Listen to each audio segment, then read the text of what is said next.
What's your name? I don't even know who you are. I don't even know who you are. I don't even know who I am. I'm so tired. I don't even know who you are anymore. I've been busy as AF. We're in Jenna's trailer while I'll she's let Bodhi filming. describe what he's observed my schedule to be. I'm having an amazing time filming, but I'm afraid to bring the anything lifestyle. Go. I'm afraid. I'm Go. afraid of what I'm gonna get if I talk about too much. So I'm just gonna keep No, it really just simple. go. Just say it. Well, I'm gonna eat my maple Canadian cookie. Things See are this really shit? good. This is awesome right here. But if So- you're only listening, you're missing out. You can't see my maple. It's really the only thing keeping the family together right now. Do you know what it says on here? What? Dare. Dare to go to Canada and film a TV show. So we're shooting. Jenna's shooting. I'm not shooting anything. You're not shooting. Jenna is Here? shooting her TV show, Imaginary You Mary. are in the final season of Criminal Minds, though. You Yeah. are shooting, just not in this. Yeah. Not this week. For those that don't know, I play Mr. Scratch on Criminal Minds, which there's some very big stuff happening this year. So we're in Vancouver while Jenna's filming her TV show, Imaginary Mary, which will be out in the new year. You gonna look at the camera ever? Or you're just gonna look down as if you're on radio? Well, I'm pontificating. Oh, okay. And her schedule is insane, absolutely insane.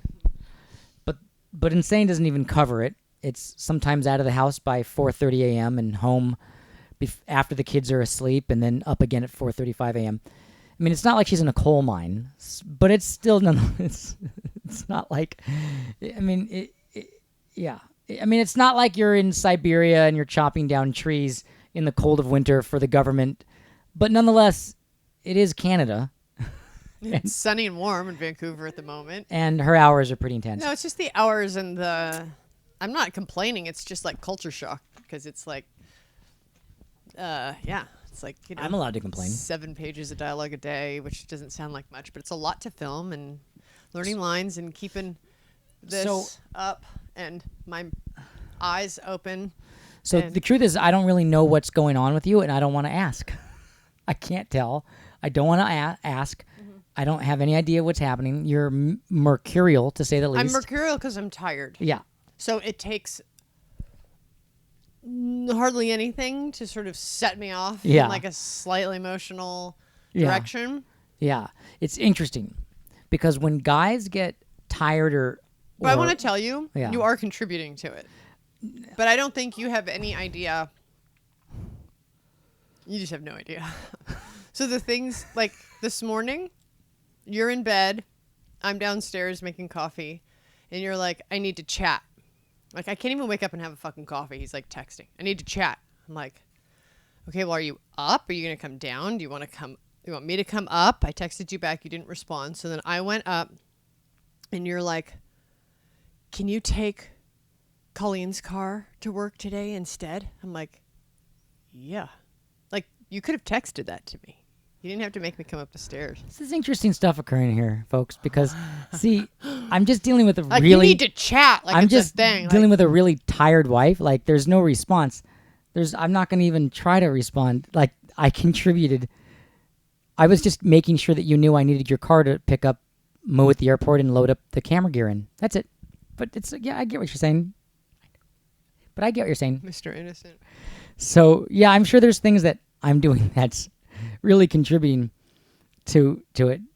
Yes, I'm sure there is. I'm sure there is. Come here, Cookie Mouth. Come here. I'm always saving it for later. So, when I notice, there is a thing, when I get tired, I get angry.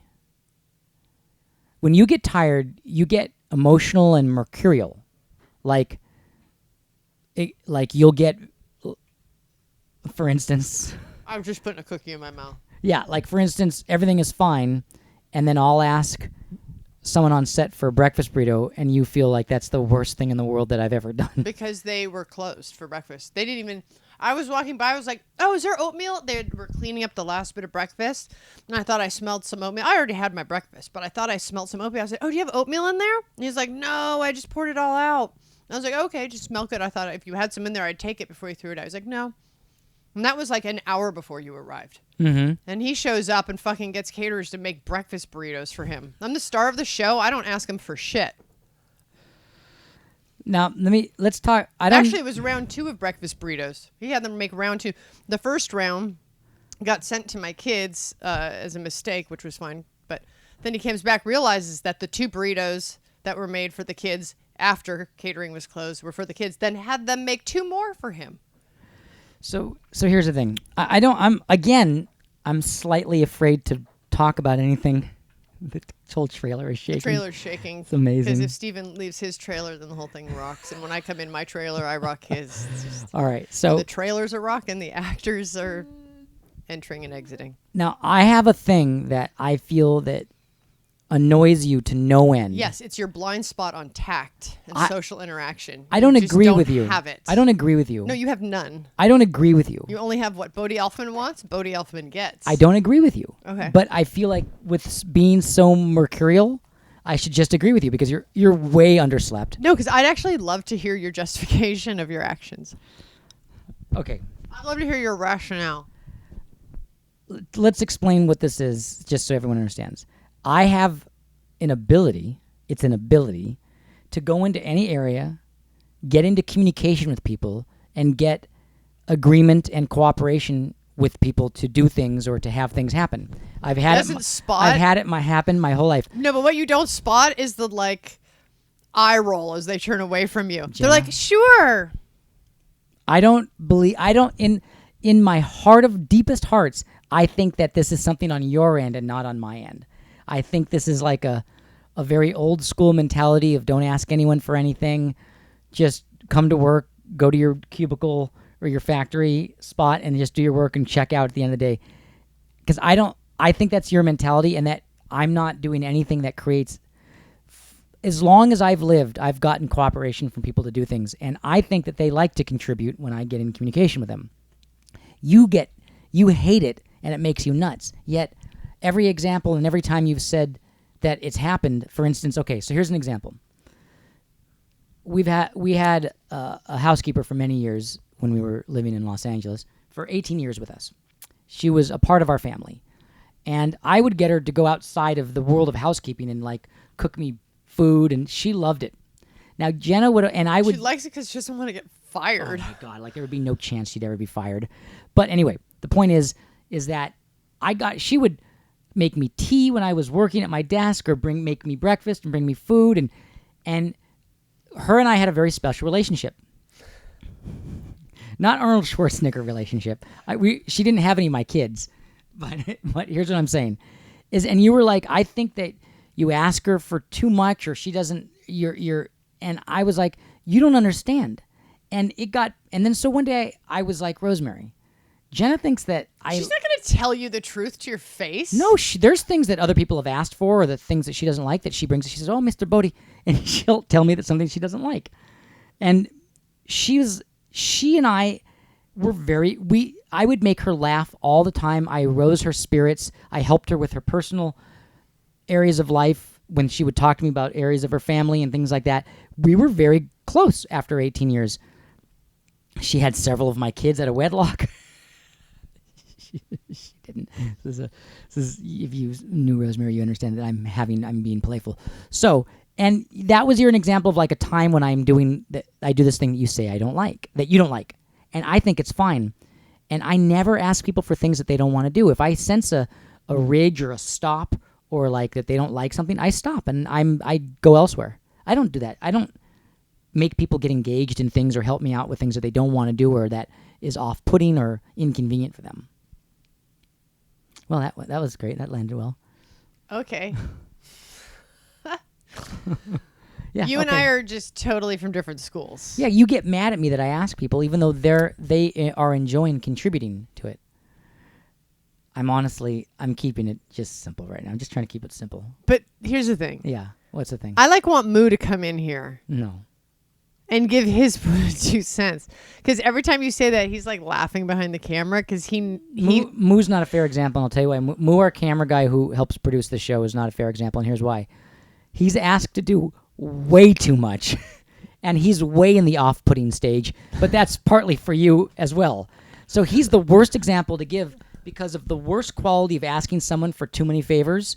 He's in the highest category of that. Meaning you've asked him for too much. Because of the podcast. Right.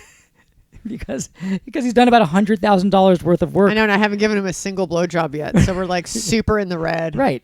So he's not fair to ask it to because he's the version of asking for favors inconveniently that you shouldn't do. No, but that's for you. But I just want to know, like, Moo, but not asking Moo, but have you observed Bodhi do it to others? Be honest, Moo, not where for you, have not observed... for you in the podcast, but you in life and with other people, how I get agreement from other people. Be honest. Yeah, all the time. All the time what? All the time what Jenna said. All the time you think that they're getting annoyed with me. Well, yeah, you don't see the eye roll. Exactly. I don't believe him. I don't believe You him. really don't. No, No. you have. I'm telling you, you have a blind spot of perception where you perceive what you want to perceive to get them to do the task for you, and you completely do not perceive their universe of it at all. And so then we're left observing the eye roll of it all and then having like social carnage paint splatter on our face. I'm telling you, you don't see it. I'm not being an asshole. I'm telling you, you don't see it. You don't see the social... It feels like you're breaking social rules. I'm telling you, it's a blind spot. Moose doubled over. We should do an experiment. Like, do an experiment where, like, you get them to do the thing, you ask them, and they're like, sure. And then don't turn away. Or, like, pretend like you're turning away and then, like, check back. And then you'll see the, like, moment of it all. In my heart of Moo hearts, is doubled over. in my heart of hearts, don't agree with you about this. Okay. I really don't. Okay. I think like you're undoing the fabric, like you're trying to undo the fabric of how I get things done in life, and I just won't have it. I just won't have it. Cool. Mm-hmm. I think that here's what it is. I think when you're like, at a concert, you're trying to get a good parking spot or trying to get your way into something where it's like doesn't fucking matter, like the socialness of it. It's you're really good at getting things done. But when it has to do with any kind of like a certain, what's the word I'm looking for? Like a social tact with regard to there's just agreements on how things are done and the politics of graciousness within certain groups, you just are like, I don't care. Like you refuse to perceive or acknowledge that there's just certain agreements. And so there's a certain way to navigate certain circumstances or situations or groups, and that not all groups and tact manners and graciousness rules and politics are the same. Each group kind of has its own organism of DNA. And I feel like you're applying the same like antibiotic to different viruses, so it doesn't always work. In terms of like, yeah. I think I'm pretty good at taking responsibility for things and like. Yeah, but you have to perceive something before you can be responsible for it. And I don't think you perceive. I can perceive that such a thing could exist. Okay, that's a baby step. I feel with my own integrity that this is not true. That I actually gain cooperation and agreement from people that betters them, that they come away happier, that they've helped me out with something and have pulled off something, that we've pulled off a breakfast burrito together, as the example may be. Like, I feel like everyone was better off. Everyone was more cheerful. Everyone was happier. And breakfast burritos were had by all. As this, just, one as a vignette, as that vignette. Vignette works, goddammit. Vignette fucking works. Okay, the word vignette works. It works. Okay, a small example that represents a larger theme. It's not the word vignette that I'm looking for some agreement on. Like, to me, if you were like, oh, I see what you're saying. Like when they've like closed out breakfast and they have a job to do and they have to start like getting stuff ready for lunch, and then I'm like there and I don't work here and I'm like asking for breakfast burritos and then another round of breakfast burritos. Yeah, maybe it's kind of like not their purpose to serve me because they're trying to serve the crew and prepare stuff. Like, I could see that, but like, I feel like you're a million miles from that reality. Well, let me just on the breakfast burrito example. Let me just say, This podcast is called Breakfast Burrito, by the way. Is it? Is it called? the Okay, title. good. On the breakfast burrito, which is a vignette. Breakfast burrito is a vignette. Okay, because it's breakfast burrito is a vignette. Now, on the vignette of breakfast burrito, when I first asked for them, they were in the middle of making breakfast, so it was They appropriate. had closed No, out wha- breakfast. No. I asked specifically. I said, "Is there food here?"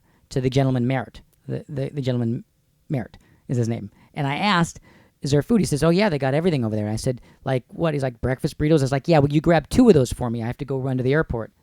So I got back from the airport, and what happens is those accidentally got given to our kids. Mm-hmm. So they found out that I was like, "Where's the breakfast burritos?" And they're like, "Oh, we gave them to so and so." Which you had the AD on. You had the AD go looking for the breakfast burritos. Because he had made the. He doesn't have like anything else to do, like with his actual job here. No, because he had made the breakfast burritos for me. This is a The vignette. AD did not make your breakfast Merritt burritos. did. Right, but you were sending the AD going to find your breakfast burritos. No, I didn't. AD send means assistant director. I didn't send the AD to find my yeah, breakfast. you were burritos. asking Mark, where's the breakfast? And I- Mark came back No, and no. gave a report. Merritt told me to go ask Mark that they were put in the trailer. Yeah, I think they're ready for I think me. they're ready for you. I This said is my lunch break, by the way. I said I didn't have the 14-hour I never work got the days. breakfast This is burritos. my I said I 30. didn't get the breakfast burritos, and they said, "Well, let me go make you something. I'll figure it out." Okay, that's what happened. And I was like, "Oh, okay, that's what happened." So we have to end the burritos. podcast right now because they're really ready for you, aren't they? Yeah. Breakfast fucking burrito. Breakfast burrito. Okay, well they're ready for you, then, Mrs. Elfman. Okay, I'm going to go get my hair and makeup touched up then and change my clothes for the next scene. Fucking believable. Okay. Bye. Bye, Canada. Love you.